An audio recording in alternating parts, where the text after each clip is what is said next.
Fifth day సముద్రంలో ఉన్నటువంటి రకరకాల ప్రాణులు సృజింపబడినట్లు, ఆకాశంలో ఎగిరేటటువంటి రకరకాల పక్షులు సృజింపబడినట్లు, భూమి మీద ఉంటూ నివసిస్తున్నటువంటి సమస్తమైన జంతువులను మరి దేవుడు సృజించినట్లు వాటి వాటి జాతి ప్రకారము దేవుడు కలుగునుగా కానీ పలికినట్లు అవి కలిగినట్లు పరిశుద్ధ గ్రంథంలో రాయబడి ఉన్నది. ప్రియమైన వారలారా, మరి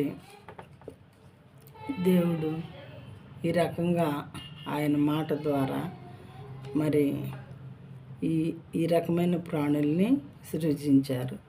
అవి మన మధ్య సంచరిస్తూ ఉన్నాయి. ఎవ్రీడే మనం చూస్తూనే ఉన్నాము సముద్ర ప్రాణుల్ని, ఆకాశ పక్షుల్ని, భూ జంతువుల్ని చూస్తూనే ఉన్నాం కదా. మరి ఇవి కూడా సృజించినది the God in the Bible అని జెనసిస్ లేదా ఆది కాండము చాప్టర్ 1 మొట్టమొదటి పుస్తకమైనటువంటి మొదటి గ్రంథంలోనే వ్రాయబడి ఉన్నది.